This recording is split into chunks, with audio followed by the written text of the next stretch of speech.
Halloween has always been a special time in a small town, where ordinary weekdays suddenly turned into a night of fear and fun. The streets were filled with children in costumes, the sounds of laughter mixed with shouts and jokes. But this year there was some kind of tension in the air, uncharacteristic for a holiday.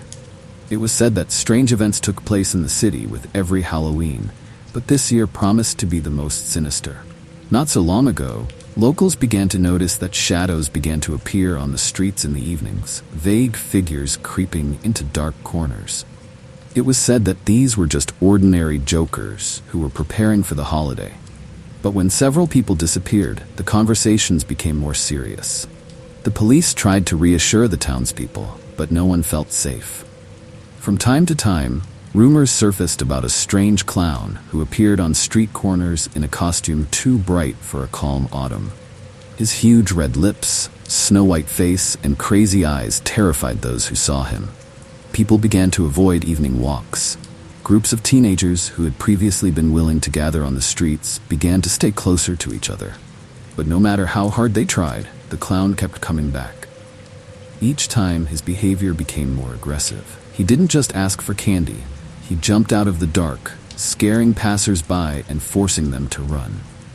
One evening, as the city was preparing for Halloween, reports of attacks began to arrive. People disappeared, and those who stayed complained of headaches, darkness in their eyes, and fear that did not leave them. It is not known where this clown came from, but there was an insane joy in his gaze from the fear he sowed.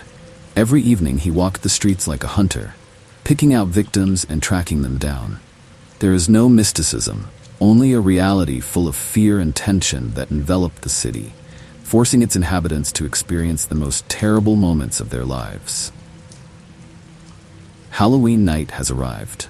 The city was decorated with pumpkins, lanterns, and cobwebs. The children were looking forward to going out on the streets with their parents, but the fear of the clown did not leave them. Many families chose to stay at home, but a few brave teenagers decided that they would not let anyone spoil the holiday.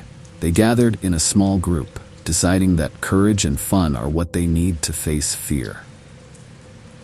Among them was Laura, a girl with long dark hair and a bold personality.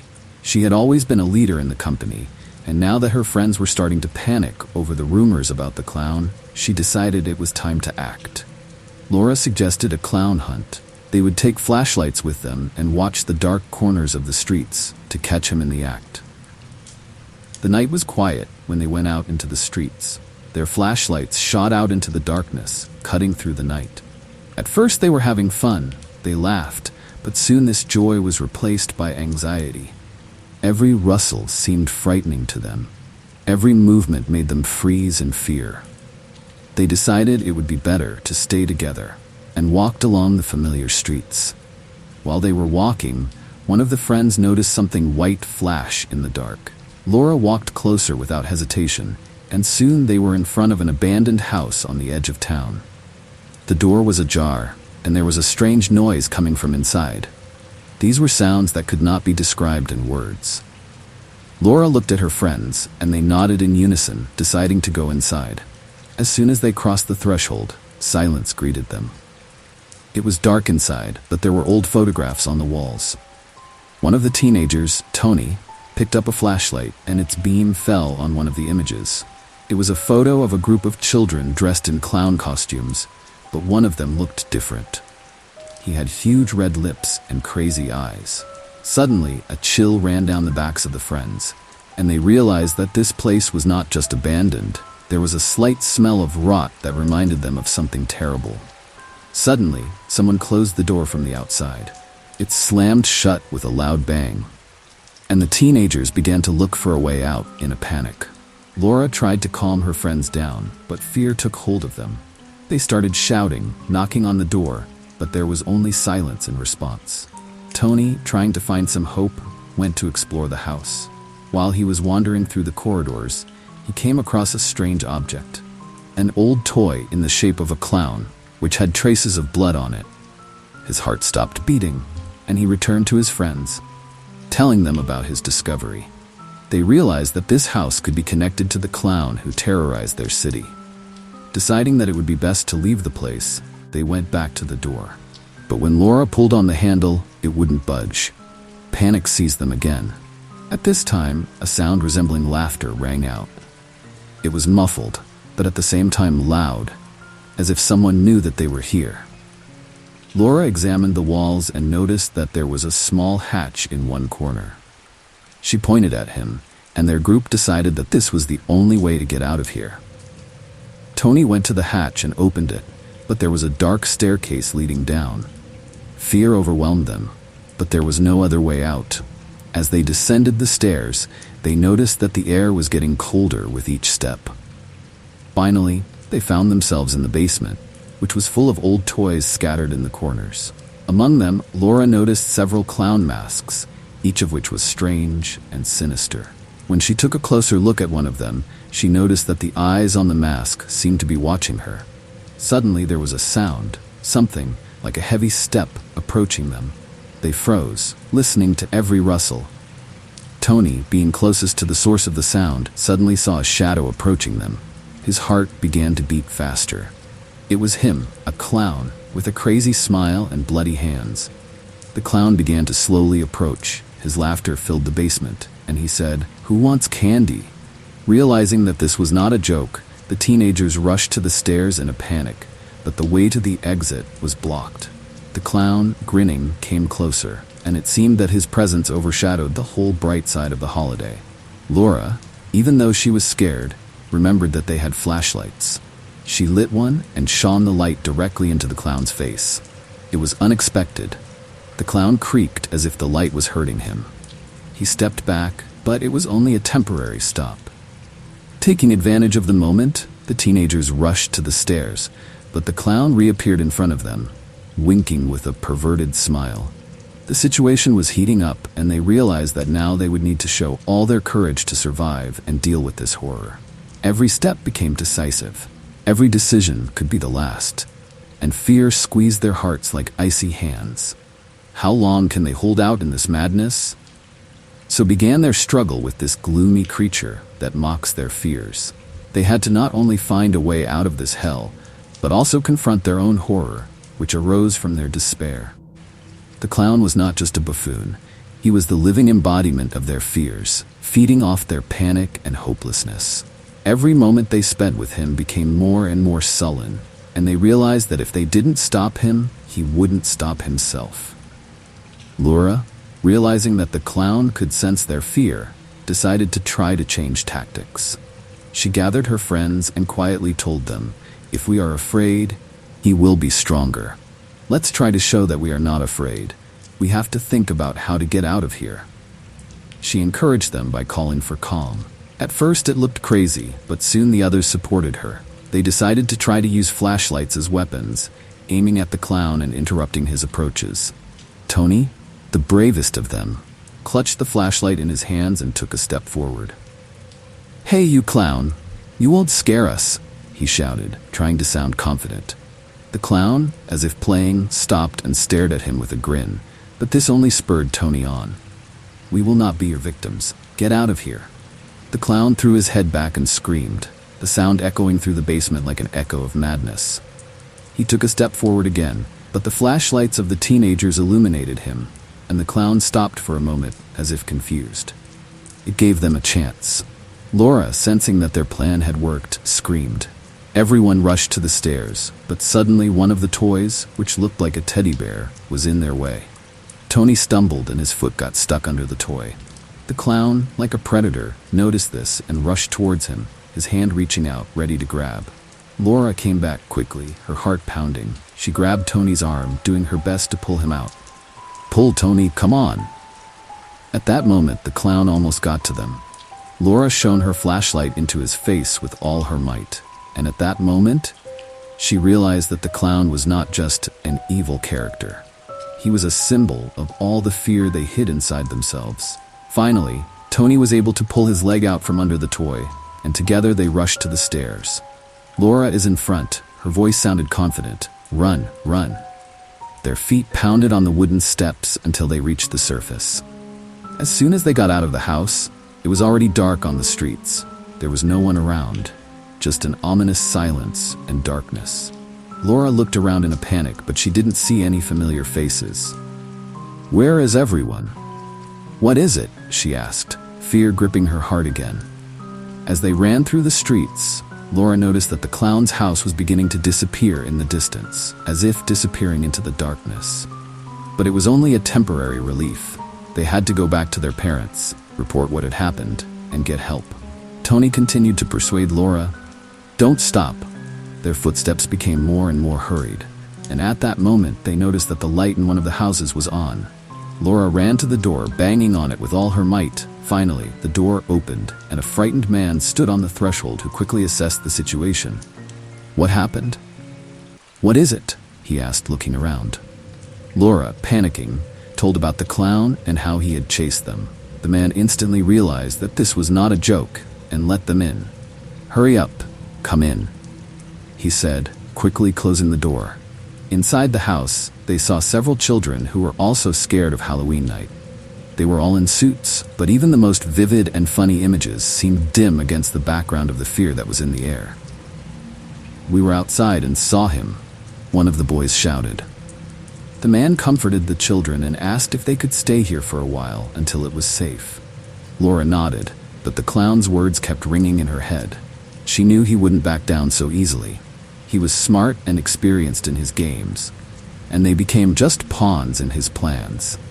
While they were sitting in the corner of the room, Laura noticed that the clown might come back.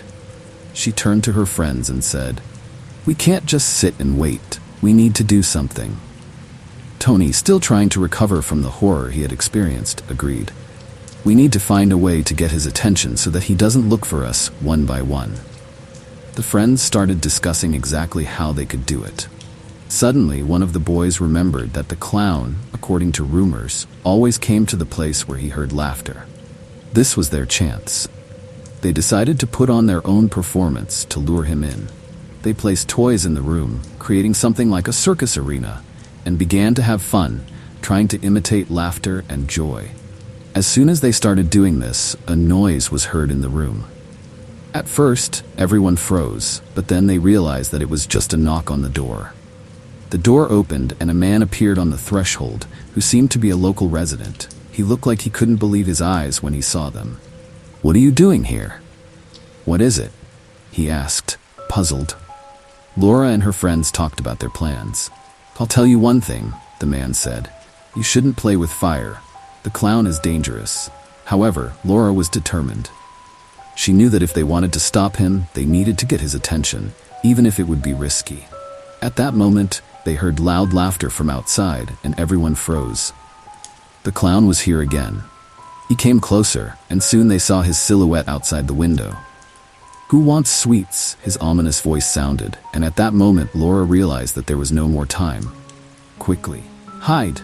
she screamed, and they ran for cover. But the clown was too close, and his eyes searched for them in the dark. How did he know where they were? He seemed to be able to sense their fear the way a predator senses its prey. The teenagers' hearts were pounding in unison as they hid in the corner of the room, filled with despair and fear. The clown entered the house, and his insane laughter filled the space, making the air even more oppressive. Suddenly, one of the boys, who was too scared, could not resist and accidentally dropped the toy. And this sound sounded like a bolt from the blue. The clown turned around, his eyes lit up, and he slowly began to approach the place where the sound came from. "I found you," he said with insane joy, and his voice made the children freeze with fear. Laura knew they only had a few seconds left to act. She abruptly jumped to her feet, shouting to her friends, "Now or never." They ran out of hiding, and Laura, having fully gathered her strength, pointed the flashlight directly at the clown's face.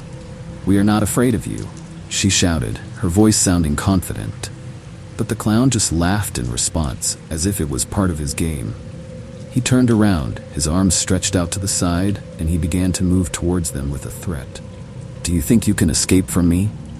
It's a holiday, Halloween." His words sounded like a deceptive promise.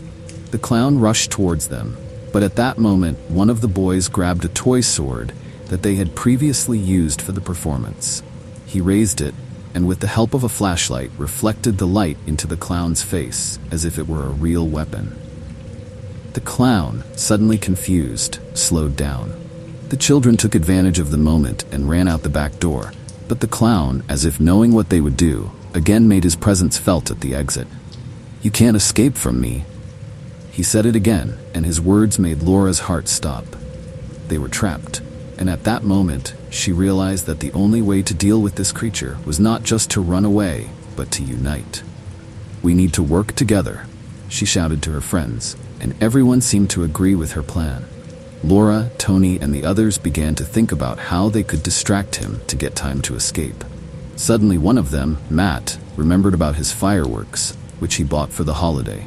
It might work. "Stop it," he shouted. They quickly collected all the fireworks and planned to use them to create a lot of noise and light, distracting the clown.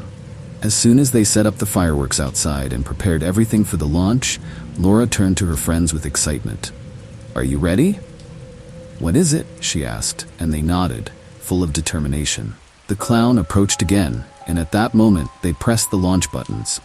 Fireworks exploded in the sky, creating bright lights and loud sounds that reminded of a real holiday. The clown, confused, froze, blinded by the light and engulfed by the sounds. This was their chance. Laura shouted, and they all rushed towards the exit. As they ran out, Laura, looking back, noticed how the clown, still confused, was trying to cope with a new reality. At that moment, he didn't look mad and sullen. He looked scared. They ran out of the house and ran into the street, where the sounds of the celebration were still going on. Laughter and joy could be heard from the street. Laura and her friends ran out onto the main street, full of relief. "We did it!" she screamed, and their hearts beat faster, because they felt safe again. But after a moment, the laughter and joy around them gradually subsided. The celebration continued, but there was a sense of anxiety in the air. Laura understood that although they had escaped from the clown, his presence would never completely disappear. This Halloween has become not only a holiday, but also a lesson. They returned to their parents, who were in a panic, but hugged the children as if the fear was behind them. But inside Laura, there was a thought. The clown is still around somewhere. The next morning, when the city woke up, the talk about the clown continued. Police patrolled the streets, and parents warned their children. Laura and her friends decided that they would not leave this matter unattended. They met and decided to conduct their own investigation. They needed to figure out where the clown came from and how to stop him once and for all. It was not just a matter of safety, but also a matter of their own fears. They understood that only together, uniting, they would be able to find answers. Gathering at Laura's house, they began to make a plan. They needed to get to the root of the problem, figure out why the clown had become like this, and how to stop him. Perhaps he was just a man lost in a world where no one understood him. Perhaps his hatred was caused by the fear he felt himself. Thus began their investigation, full of dangers and surprises. They started looking for evidence, asking people who had seen the clown. As they delved into this story, they realized that their own fears and experiences also needed attention.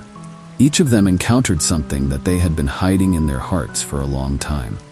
This clown became a symbol of their inner demons, and to defeat him, they needed to learn how to manage their fears and stand up for each other.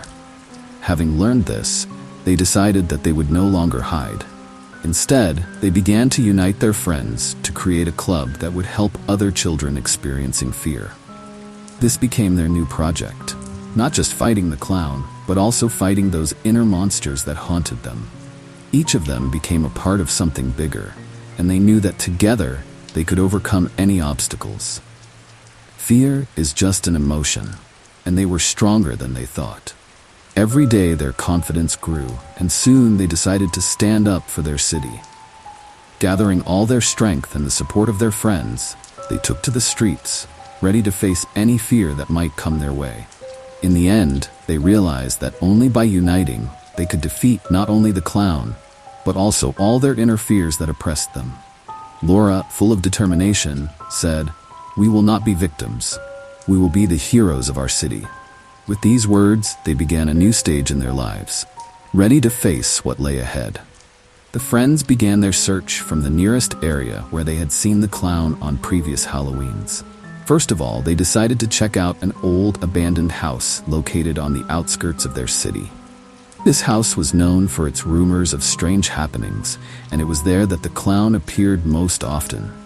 Approaching this house, they felt a rush of adrenaline. Laura, Tony, and the others realized that this was not just a walk. Each of them understood that the clown had become the personification of their fears, and now they were ready to face him face to face. They entered the house, and the silence enveloped them like a gloomy veil. Every step on the creaking floors made me shiver. They began to explore the rooms, their flashlights flickering in corners where the darkness seemed especially ominous. The walls were decorated with old paintings that stared at them in disbelief, but that didn't stop them. "We're here to find out the truth," Laura whispered. They found old notes and photographs in one of the rooms. They had images of people in clown costumes, among which one with a bright red nose stood out. While studying the photos, they noticed that this clown was probably once part of a circus that closed many years ago. Laura quickly read one of the entries. "Financial problems. The team is disbanded. The clowns are out of work." This information has changed the atmosphere. The fear that once reigned in their hearts gradually began to give way to sympathy. They realized that the clown was not just an evil creature, but perhaps a person who found himself in a difficult situation, who once dreamed of joy but lost everything. Laura, realizing this, suggested, "Let's try to find him and talk to him. Maybe he doesn't want to be evil." Tony and the others agreed, and they decided to use their club as a way to bring the clown back into society. As soon as they left the house, an old woman approached them, who, as it turned out, was a resident of the area. She recognized the children and told them about the clown. He was a normal person until he became a victim of his problems. He doesn't want to do evil. He just doesn't know how to deal with loneliness, she said. These words strengthened the resolve of Laura and her friends. They organized a meeting with the clown, gathering all the information to help him. They soon found out that the clown still comes to the abandoned house on Halloween, expecting someone to notice him. When Halloween night came, they returned to that place. They had bright flashlights in their hands, and they had prepared a little performance to get his attention. The children laughed and played merrily, but this time, their laughter was sincere, and they hoped that the clown would hear it. And so, the clown appeared. They saw his silhouette. He was standing on the threshold, but he did not look intimidating. Laura took a step forward. "Hello, we know who you are. We came to talk," she said. The clown, wary at first, stopped. Laura continued, "We understand that you don't want to be alone. We can help you. We have created a club to help children, and we want you to be with us." For a moment, silence hung in the air. Then the clown lowered his head and a tear appeared on his face. "I thought no one needed me anymore. Zap," he said softly. From that moment, a new chapter began. Laura and her friends became friends with the clown, and he helped them with their project. Together, they organized events in the city to help children cope with fears and find joy. The clown became a part of the community, but the memory of how important it is to share joy with others remained in his heart. By the end of Halloween, when the sun was shining and the burning lights were replaced with a warm glow, Laura, Tony, and their friends stood next to the clown, realizing that even the darkest fears can be overcome if they work together and open up to love and understanding.